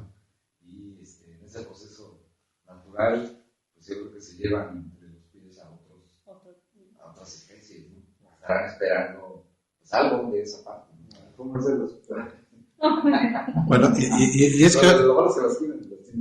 No, Bueno, que las tienen en una cajita, entonces saben. Sí, y bueno, y ahora que comentas eso, Luis, de que qué tan válido es que el ser humano transforme las cosas, eso ha sido todo un problema, ¿no? Y toda una cuestión que en la actualidad se ha visto, pero creo que quien lo ha llevado al extremo son los filósofos de la India. Hay un grupo de brahmanes antiguos que ahora se convirtió después en un grupo religioso, pero este grupo de filósofos lo que hace es tratar de no mover nada, ni una piedra, porque dice que va a alterar el orden natural. Incluso este tipo de corriente filosófica lo que hace es decir, bueno, pues el que va caminando trata de checar que no aplaste ni una plantita, ni un insecto. Entonces, se dan cuenta, se vuelve muy complicado porque... Así van caminando y con una ramita quitan todo para no... De ahí que el símbolo para ellos de la sabiduría sea el elefante. El elefante, es que se han encontrado una especie de elefantes allá en la India que pues ya ven los elefantes tan grandes y con los ojitos tan chiquitos. Bueno, resulta que se va fijando y no pisa ni una hormiga. Entonces, ellos, por ejemplo, tomaron a Ganesh, que es el dios de la sabiduría, lo pintaron con cara de elefante, porque el elefante tiene otra cualidad. Tiene las orejas muy grandes, escucha bien todo, pero tiene los ojos pequeños. Para ellos la tradición del conocimiento se da a través de la palabra, no a través de la vista. Entonces, por eso les digo, son problemas del conocimiento en la humanidad que se han resuelto de manera distinta, pero vamos, alguien diría, si no alteramos la naturaleza no hay cultura, o regresamos a las cavernas, ¿no? Sí. Pero, por ejemplo, yo vi un programa en televisión en el cual hacían un experimento. un experimento en el cual llenaron un envase de cristal con canicas. O con dulce, ¿no? Sí, son dulces. ¿No? Entonces, te pregunta a ti, a mí, ¿cuántas canicas creemos que hay en ese recipiente? Y pues, alguno puede decir, pues son 50. Y habrá otro que diga, no, son 5,000. Y habrá quien diga, no, son 3,000. Habrá otro que diga, son 700. El asunto es que después de un determinado número de personas a quienes preguntan y responden, sacan en base a una fórmula matemática, lo van reduciendo para obtener una media. Y esa media es, después de cierto número de personas que responden, de repeticiones, puede ser exacto al número de dulces o canicas que están en ese. Entonces, así como todos somos independientes, con razonamiento, etc., al formar parte de un logos, para eso es internet. O sea, finalmente esos logos nos conducen a una respuesta única. ¿No? O sea, nos integramos a logos universal. Y eso está impresionante. Como especie. No de carácter individual, pero como grupo. Sí, de hecho, ya que mencionas, y eso está dentro de lo que comprendemos de logos, hay ya estudios científicos que están hablando de que hay una, pues, o sea, es que hasta ahora están empezando a redescubrir esta idea de logos que también está permeando también o sea, tanto a las personas como a los animales. Ahí entraría, por ejemplo, el conocimiento que tienen las aves para irse de un lado a otro, otros animales para emigrar cuando es el invierno, qué rutas usar. Esto lo están viendo en la parte de los elefantes, que aunque ellos no recuerden, o bueno, ya se haya muerto el elefante que lo llevó a donde estaba el lago más lejano cuando hay sequía, hay quienes vuelven a encontrar esta ruta y dicen, pues es que no puede ser por olfato porque no tienen la capacidad de leer el agua hasta donde está. Entonces, ¿cómo sigue, no? Y ya no es el elefante que había llegado ahí, o sea, ya murió. Entonces, o sea, hay una, pues sí se está, y eso lo acabo de leer, no me acuerdo dónde lo dejé. Precisamente hay ya estudios que mencionan que hay un conocimiento general que está impreso, no sé si en el ADN o está pues en el subconsciente, en el inconsciente, pero es un conocimiento que ya lo traemos. Entonces, por ejemplo, lo que se mencionaría esta parte instintiva, ¿no?, que tenemos. De un niño recién nacido lo echas al agua y sabe nadar, o sea, naturalmente, instintivamente va a saber nadar, igual otros animales. Entonces, eso que sería un conocimiento pues intrínseco que está inherente en el ser humano, es lo que comprenderíamos como ese logos, o sea, ese conocimiento que ya parte de nosotros. Pues no sé si tenga que ver, si es parte de lo mismo o va por otro lado, pero a mí me tocó experimentar, a mí me tocó ser testigo cuando el 85, cuando el temblor del 85, yo vivía en la Colonia Obrera y nos fue muy mal por allá, cayeron muchísimas viviendas y ya ve que el 19 de septiembre fue el temblor más grande, fue cuando se cayó todo, y el 20 de septiembre hubo una réplica en la noche. Sí. Pero todo el mundo ya estaba demasiado asustado, entonces todo el mundo se salió a dormir a la calle. Sí. Y pues yo estaba cuidando ahí, estaba mi hermana allí, mi hermano, y yo estaba ahí como que cuidando que no pasara nada, y todos estábamos allí, los vecinos y muchísima gente durmiendo ahí en la calle, tenían miedo de meterse a sus casas. Y me tocó ver una cosa bien, bien curiosa que no he vuelto a ver en la vida, que es que la gente que estaba mucho más estresada, la gente que estaba ya a punto de entrar en pánico, de repente se empezó a levantar y empezaron a caminar todos. Y veíamos como de las calles ahí lejos venían, y los que estábamos allí, de cada, no sé, 30 personas, se levantaban una o dos y se unían a ellos y se iban caminando sobre la calle de Bolívar. Y les preguntamos, ¿a dónde van? Y todos decían, tenemos que llegar al Zócalo. ¿Por qué? No sabían, nadie sabía por qué. Pero decían, no, es que tenemos que llegar al Zócalo. y ahí iban como zombies. ¿Quién sabe qué pasó ahí? Pero de repente un número importante de gente sintieron dentro de ellos que algo había en el Zócalo que los estaba llamando. No sé si es parte de esto que tenemos en el ADN y que se despierta en una situación de mucho estrés, donde la gente sabe qué es lo que tiene que hacer, o sabe dónde se tiene que reunir, o sabe que algo lo está llamando, quién sabe. Entonces me tocó ver eso y sí fue impresionante, la verdad. Sí, eso tú lo... Sí. Bueno, yo cuando estaba ahí en Pemex, estaba en el Comité de Seguridad de Protección Civil. Entonces, para los rescatistas había una clasificación especial que era cuando había una catástrofe muy fuerte, un terremoto, un incendio o algo así. Tsunami. Sí, por ejemplo, ahora lo que sucedió con este ducto de Tlahuelilpan, ¿no? De repente explotó. No sé si llegaron a ver imágenes donde iba la gente caminando. Iba con toda la ropa, vamos, ya ni tenía ropa, se había quemado.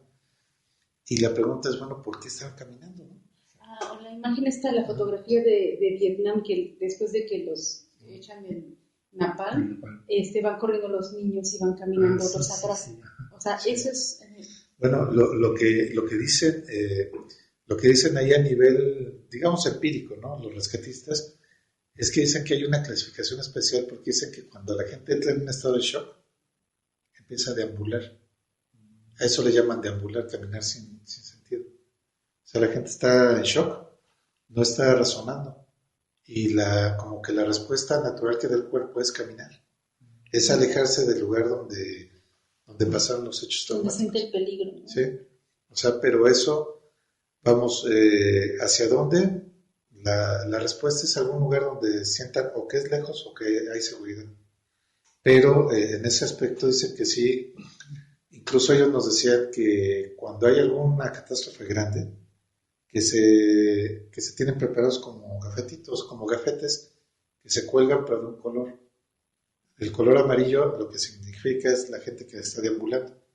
Entonces dice que toda la gente cuando se ve así caminando y alguien la ve deambulando que no sabe qué hacer, se le pone el gafete y ya después entra otra brigada a decir, ¿saben qué? Vénganse para acá. Vamos a hacer esto. Pero sí dice que es algo muy característico en las catástrofes, que la gente cuando pasa algo que ya no procesa, como que se para el cerebro, ya no sabe qué hacer. Es algo que lo rebasa. Es eso, es como un... Pues ¿cómo lo podríamos decir? Es como un software. Un reflejo, sí. Una programación interna. Un instinto, ¿no? Un instinto, sí. Un instinto que te hace que...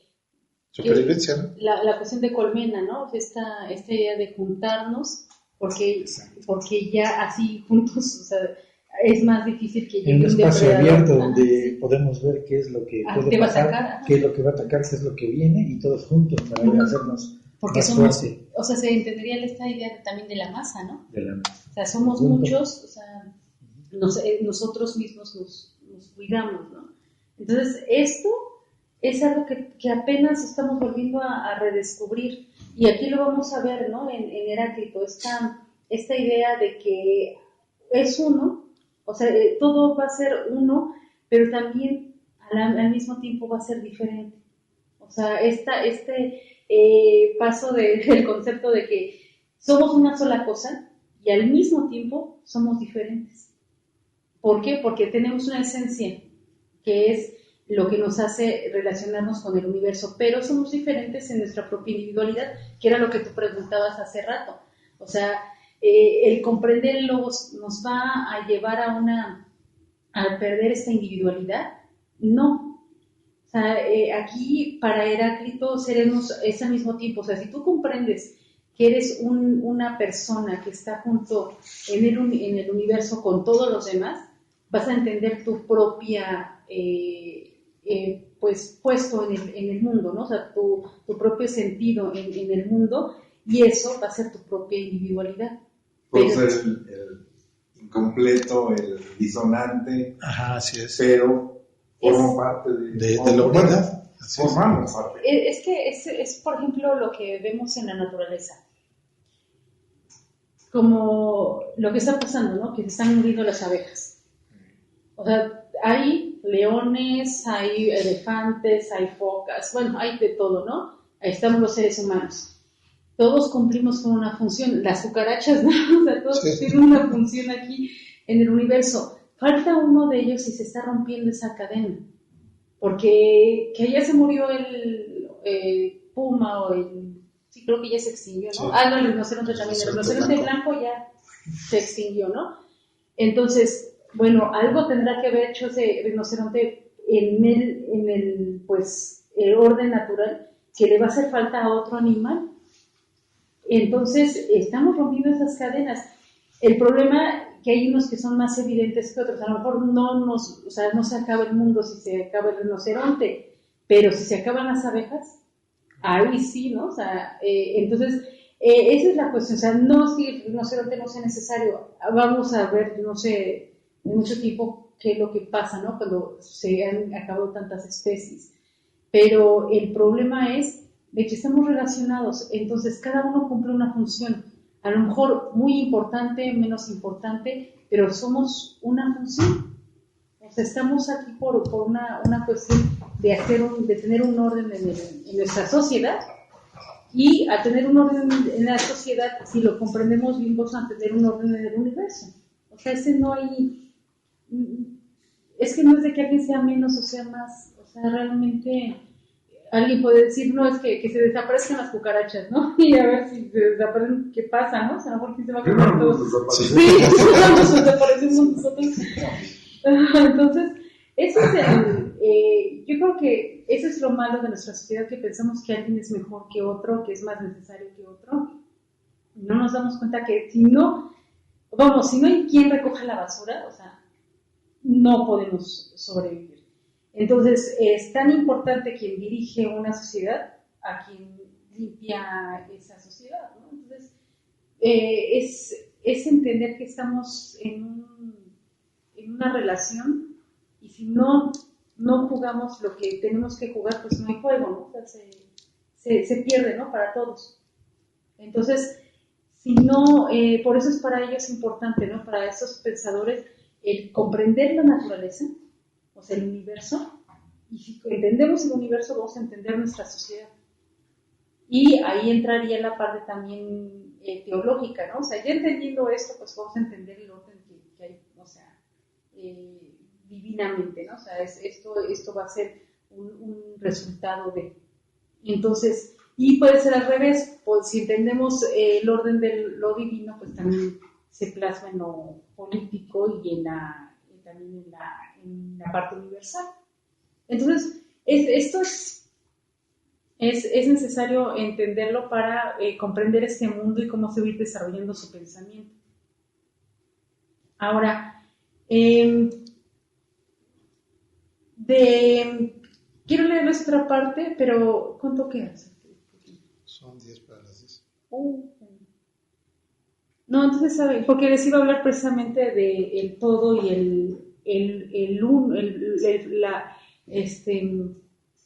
el perpetuo movimiento, pero ese es otro concepto ya muy, muy profundo. Entonces, yo iba a hacer una pregunta, pero creo que va en ese sentido. Y dale, yo sí sirve que... nos acabamos. Sí, la verdad. No, porque en algunos aspectos siento que este razonamiento que nos llevó estar interpretando a Heráclito, que en algún momento nos lleva a cierto inmovilismo. Sin embargo, creo que ya estamos entrando en la parte que es el todo, es cuando deberíamos estar entendiendo precisamente el devenir, los cambios, ¿no? Sí. Porque los cambios no, por ejemplo, esta taza va a ser taza así, mientras no hay que la rompe y pueden ser 10 años o 40.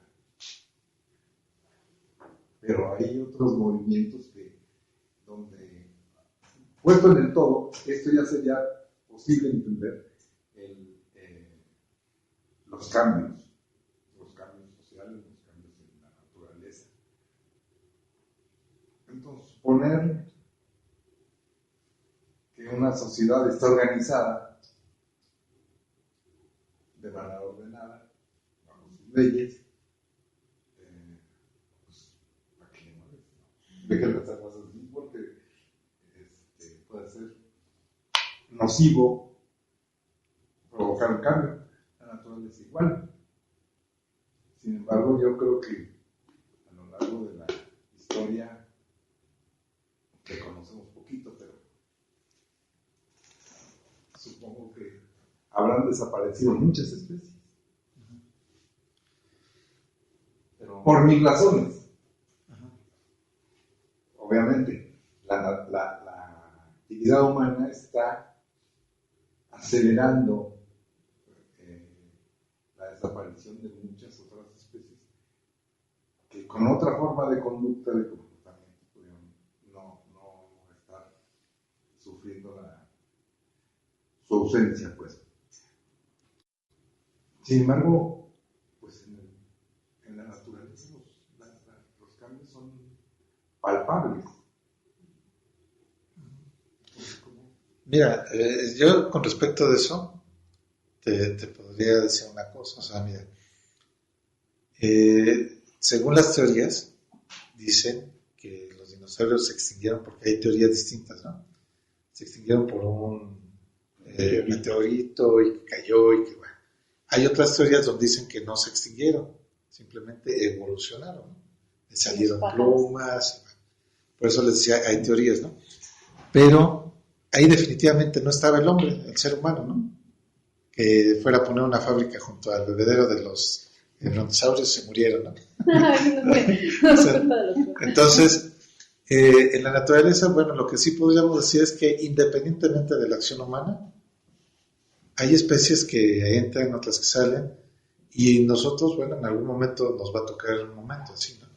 En ese orden natural. Pero ¿qué pasaría con lo que no es natural y sí está induciendo el ser humano? O sea, ahí es la pregunta, porque entra una cuestión de ética, ¿no? ¿Qué tanto, por ejemplo, nosotros estábamos dando una nota donde decía que un satélite de la NASA interpretó que ahora la Tierra es más verde que antes? O sea, con todo el calentamiento global y toda la desforestación. Pero ahí decía la nota, ojo, el que sea más verde quiere decir que hay más cultivos, pero no más bosques. ¿Qué implica un cultivo? Un cultivo es algo que viene, se cosecha, no lo comemos, pero no transforma el dióxido de carbono en oxígeno, que es lo que hace un bosque. Luego entonces, aunque sea más... la temperatura ni nada. Exactamente. Y aunque sea más verde, no quiere decir que sea mejor. O sea, sí existe un trastorno natural. Entonces, con esto, ¿a qué es a lo que quiero llegar? Que el ser humano pues ha optado por decir, donde había un bosque, pongo hectáreas de cultivo. Estoy transformando mi realidad. Supuestamente lo estoy haciendo en beneficio de la humanidad, pero le estoy cargando el planeta, ¿no? Tipo el Amazonas, ¿no? Exactamente. Entonces, no sabemos si éticamente eso sea lo correcto. No lo sabemos todavía, ¿no? Pero lo que sí es un hecho es que estamos alterando todo el orden natural y eso obviamente va a tener una consecuencia, ¿no? ¿Sí? Bueno, yo nada más quería comentar que algo que ya habíamos dicho también, o sea, el universo es cambiante, ¿no? Está en un proceso de transformación siempre, ¿no? Así como igual un río nunca será el mismo el día de hoy y el día de mañana, pues igual el universo nunca está estático, siempre está en movimiento. Y así como pudo quizá, vamos a decir que es una teoría real, que el meteorito cayó en la Tierra y directamente destruyó a muchas plantas, acabó con cientos miles de especies, y que fue, por así decirlo, como una especie como de accidente, ¿no? Una casualidad del caos cósmico. Pues yo creo que también los seres humanos somos de repente sí llegas a ese punto, porque aquí es donde yo me planteo una pregunta que me cuesta mucho trabajo incluso procesarla. ¿Hay algo que pueda hacer el hombre que no forme parte de la naturaleza? Me refiero a toda la conducta de las hormigas se tiene que entender como conducta de la naturaleza. diría un filósofo, es la hormiguicidad. Los perros igual, incluso las cucarachas. Las cucarachas, sí, ¿verdad? Pues sí. O sea, el hecho de tener la capacidad de razonar Y hacer lo que hacemos. y me falta la parte ética que mencionaba Pedro y la parte de distinguir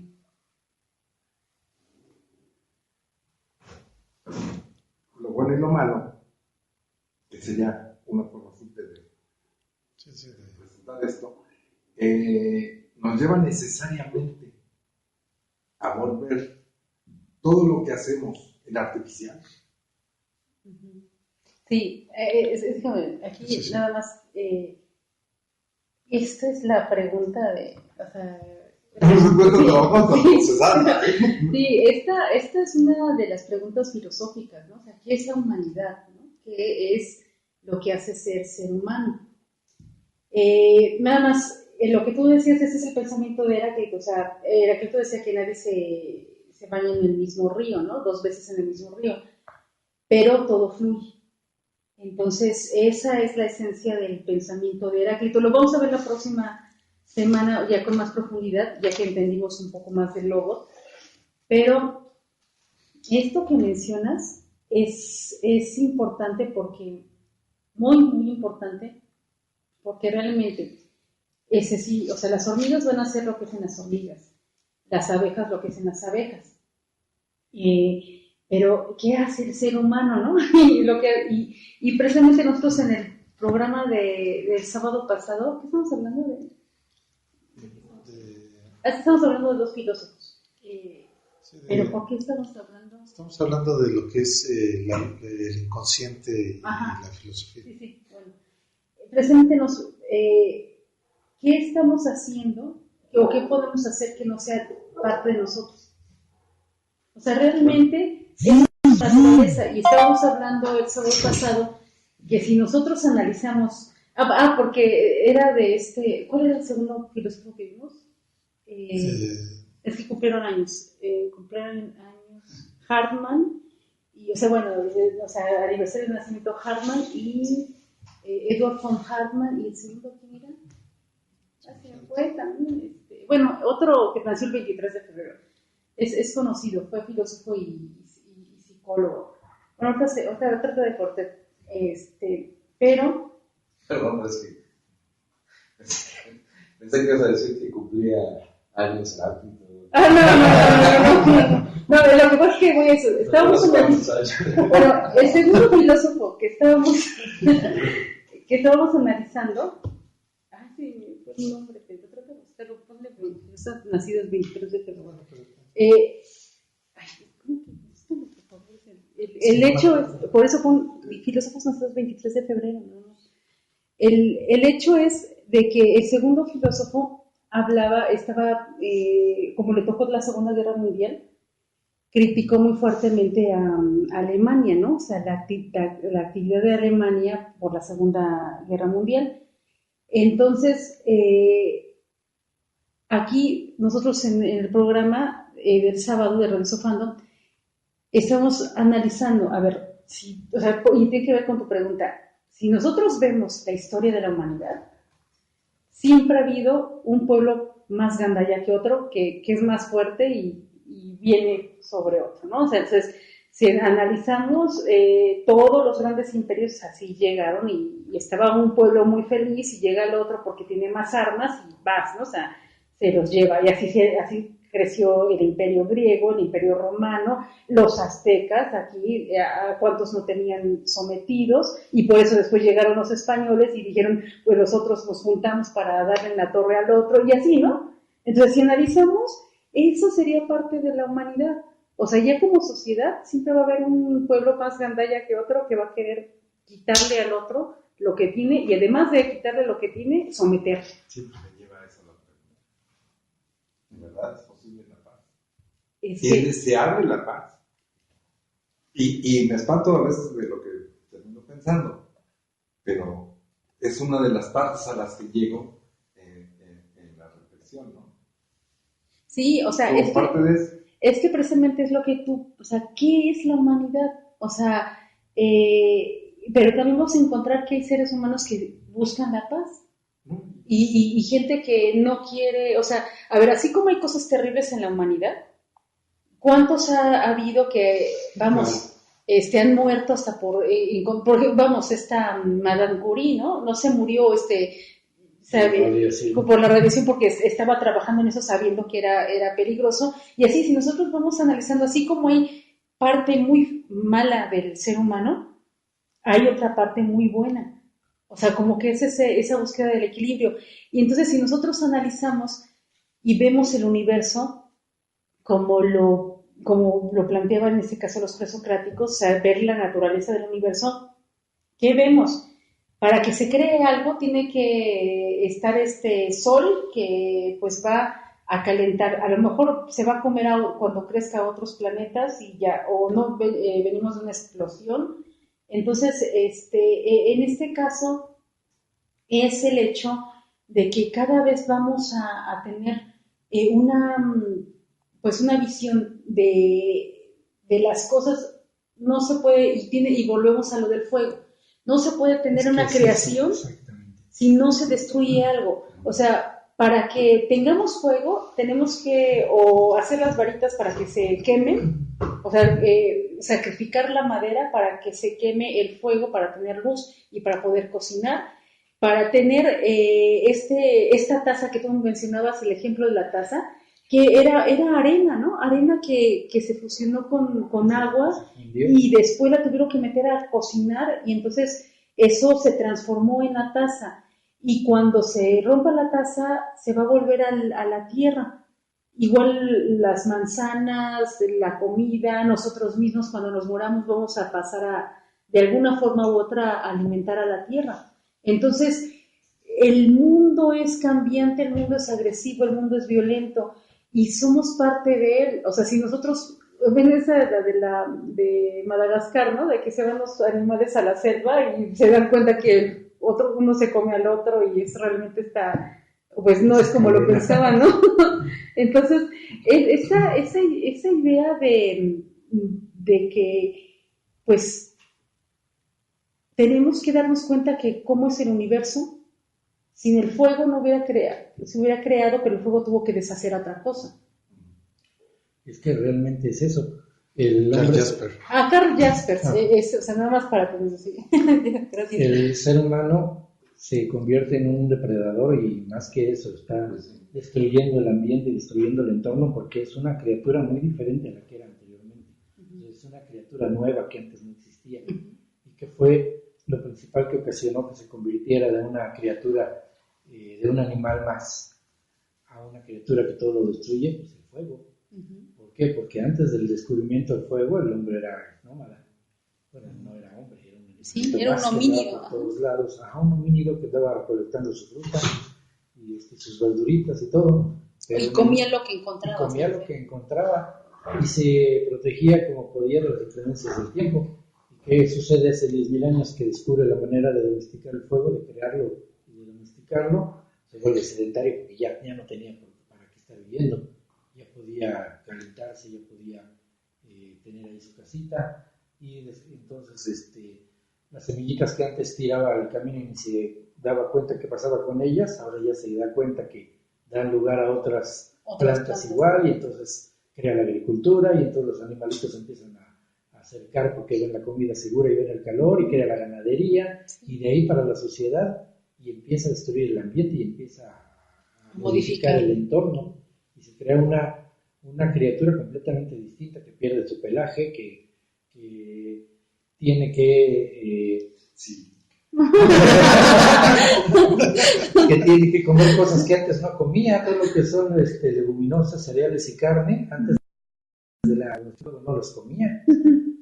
Las leguminosas solamente cocidos nos podemos comer, los cereales solamente cocidos nos podemos comer, la carne igual. Entonces, de hecho, esto sí es está comprobado que a raíz de que el hombre empieza a comer carne y después carne cocinada es cuando empieza a desarrollar más su cerebro.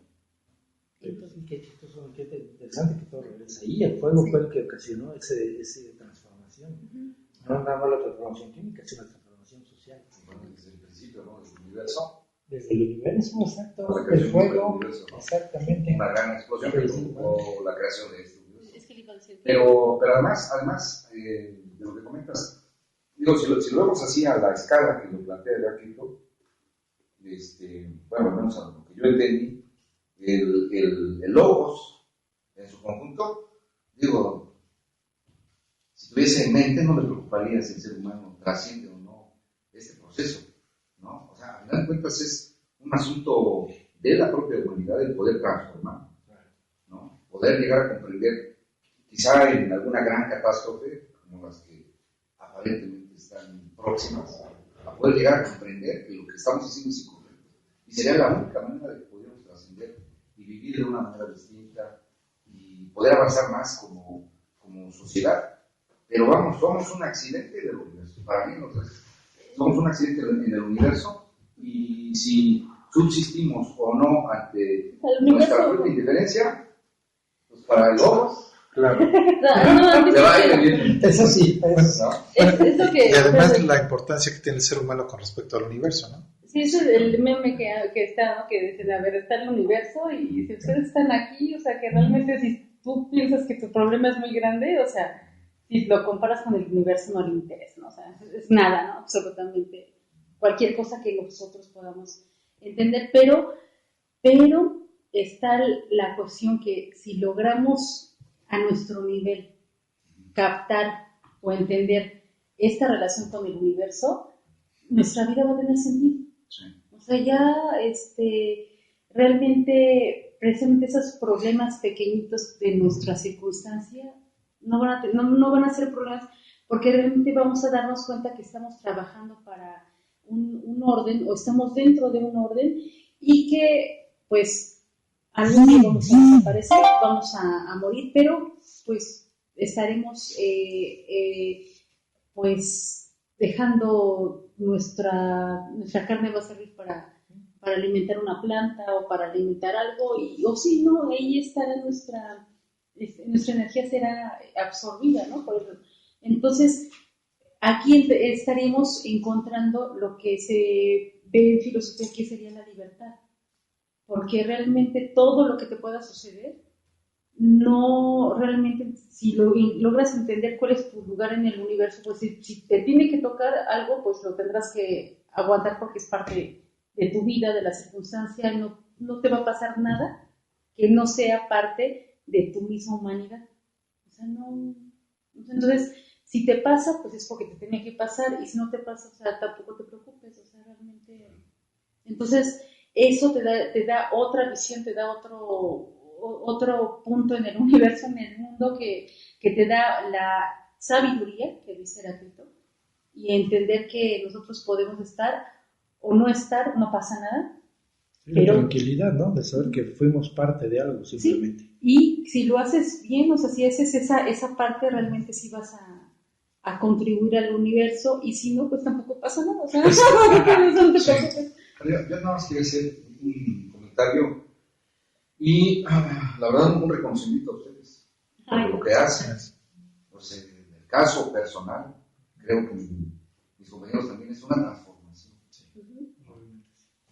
personal, pero además no solo con nosotros, porque la estación Radio Sofano igual lo mismo hace una labor increíble al estar difundiendo todo este conocimiento entre las personas que no tienen muchos ni la más mínima idea de lo que significa la filosofía y lo que explica y provoca de transformaciones positivas en las personas. Así que de verdad, pues, realmente a nosotros nos gusta mucho y realmente nosotros también aprendemos. O sea, por ejemplo, precisamente cuando hoy te estaba diciendo, estaba recordando lo de Heráclito, obviamente esas clases que hemos dado, pero cambian. O sea, sería como, sí, claro. O sea, no es lo mismo la clase que di hace, claro, no sé, 2 años o hace 10 años, no va a ser lo mismo que ahora, y ni va a ser la misma porque cambian las circunstancias, cambian, este diálogo va a cambiar, no van a ser los mismos, pero, y bueno, por ejemplo, si ustedes, o que están aquí presentes en la clase, la escuchan después, sí saben, ¿no? Que la estamos subiendo a YouTube, ¿no? Y también la pasamos en la estación. Si ustedes la llegan a volver a escuchar, no va a ser lo mismo. O sea, les va a traer otras cosas. Entonces, esto precisamente es la labor de que a nosotros nos enriquece el hecho de que aprendemos a dar cada vez más, no mejores, sino dar más esta información de filosofía, pero adecuarla donde, o sea, dependiendo ahora sí que del público, ¿no? Y pues no va a ser la misma clase, aunque vuelva a dar de Heráclito, no sé, 10 veces más, no va a ser la misma, porque va a cambiar, va a modificarse de acuerdo. Y esto también las personas que están escuchando, bueno, están varias, ¿verdad? Que una disculpa porque tenían varios comentarios, ¿no? Sí. Pero ya no los podemos decir. Pero va a ser cada vez diferente, entonces, si a alguien se le ocurre decir, bueno, voy a leer más de Heráclito, pues ya. O sea, ese es el hecho de que el conocimiento, o sea, imaginemos que después nadie hable de Heráclito y que esto se pierda. Entonces, eso también es una cuestión de que siempre exista este conocimiento de alguien que al menos se quebró la cabeza estar pensando cómo explicar el mundo, cómo explicar el universo. Sería una lástima, ¿no? Que se perdiera, ¿no? Entonces, sí es necesario, y el mundo ya es tan grande por los medios de comunicación que sería también tonto no usarlos. O sea, imaginémonos que nada más podamos estudiar, pues, o como se hacía en la Edad Media, ¿no? Los poquitos que pueden entrar a los monasterios y ya, ¿no? Entonces, no, ahorita es aprovechar los medios para poder dar ese conocimiento. Y también algo que es importante es ver que siempre, o sea, siempre el conocimiento, así como en este caso que preguntabas, que es la humanidad, es algo parte de la humanidad. O sea, siempre estar compartiendo ese conocimiento es algo que es parte, así como hay una parte violenta y destructiva del hombre, hay una parte que va a buscar construir y estar transmitiendo lo que ha aprendido otras personas. Nada más quiero mencionarles que, por ejemplo, ¿cuánto es esto que podrá decir el orden del universo o la necesidad de plasmar este orden? Que hay una tortuga, yo no me acuerdo qué tortuga, es una especie de tortuga que ya se iba a extinguir, o sea, ya estaba en la lista de extinción, y la única hembra que había, o sea, bueno, nada más había una pareja de estas dos tortugas, tuvo 800 huevos. O sea, pudo tener 800 huevos, entonces ya salió de la lista de extinción. Entonces, pasó de panzas. Entonces, esto habla de ese logos, o sea, de ese logos que dice, bueno, es necesaria esta especie, y entonces hay que, o sea, le dio la posibilidad a la hembra de tener 800 huevos. Obviamente, supongamos que no sobreviven todos, pero la posibilidad, y obviamente como está en cautiverio, pues van a cuidar a las tortuguitas. Entonces, esto es lo que diría Heráclito en el aspecto de que el logos está más allá de nosotros, ¿eh? O sea, así somos destructivos, así nos hemos cargado el planeta, pero si es necesario de alguna u otra forma, la vida va a seguir, ¿no? O sea, con o sin nosotros. No, yo creo que el planeta va a seguir. Sí, lo que nos seguimos solo podemos faltar nosotros, pero el planeta. Exacto. Sí, y aquí creo que antes de terminar la sesión, a mí sí me gustaría recordar el mito de Prometeo, ¿no? El robo del fuego. Si ustedes recuerdan, en el mito de Prometeo habla de que uno de los titanes, porque ni siquiera era un dios, era un titán, que era una de las fuerzas salvajes de la naturaleza, tenía el conocimiento. Se lo robó a los dioses y se lo trajo a la humanidad. Ahora, por haberlo entregado a la humanidad, fue castigado. ¿Pero por qué fue castigado? Alguien podría decir, bueno, es que son muy díscolos, ¿no? Son muy envidiosos los dioses. Pero yo creo que aquí más bien la respuesta estaría, ¿qué hemos hecho con el conocimiento? Si nos planteamos esa pregunta, ¿qué hemos hecho con el conocimiento? Alguien diría, pues, sí, o sea, diríamos, bueno, desviamos el cauce de un río para llevar agua a un sembradío, para estar bien nosotros. Pues resulta que si lo vemos en su conjunto, como diría Heráclito, si lo vemos con el todo, resulta que perjudicamos todo un ecosistema por tener agua nosotros. Entonces, esa yo creo que es lo que representa ese mito, ¿no? El mito del fuego, del conocimiento y el castigo por el mal uso del conocimiento. Porque creo que en ese aspecto, si recuerdan en una sesión que hablábamos de las escuelas de filosofía, esto de que no se le daba el conocimiento a todos, implica precisamente eso, cómo se va a actuar con ese conocimiento, qué vamos a hacer y qué daño podremos hacer incluso, porque exactamente, porque precisamente ahora que preguntas, bueno, todo eso es humano, lo que hacemos, el uso y el abuso, pues sí, todo es humano, todo lo producimos nosotros, no lo produce otro ente en la naturaleza, pero la siguiente pregunta es bueno o es malo. Muchas veces no sabemos. Es nuestra naturaleza. Es nuestra naturaleza, pero no sabemos. Yo creo que precisamente por eso esta novela del Dr. Jekyll y Mr. Hyde es tan representativa de la naturaleza humana, ¿no? Tenemos una parte que es muy noble, muy sabia, muy racional, pero una parte salvaje que nos acompaña, ¿no? Y a veces esa parte salvaje se descontrola y nos lleva por otro lado. Entonces creo que eso no es lo mismo una persona salvaje sin conocimiento que una persona violenta y salvaje con conocimiento, ¿no? O sea, se complican las cosas, ¿no? Entonces, por eso creo que en un momento dado Heráclito también, también por eso creo que manejaba las cosas de manera un poco metafórica, por no decir oscura, porque sí sabía el impacto de este tipo de cosas, ¿no? ¿Qué sucede cuando le damos a un niño chiquito una pistola? Puede pasar algo grave, ¿no? ¿Qué sucede cuando... ¿Quién decía esto? ¿Que era Newton o Leibniz? El que la humanidad está parada sobre hombros de gigantes, ¿no? Sí. No. Bueno, se llama un libro de Stephen Hawking. Bueno, esa frase es de uno de estos físicos, pero lo que él decía es que en la actualidad la humanidad está parada sobre hombros de gigantes y no nos ha costado el conocimiento, por eso hemos hecho el abuso de ciertas cosas, ¿no? Entonces, esa cuestión, creo que si la vemos ya en términos ya más de la ética, ¿a dónde nos ha llevado, no?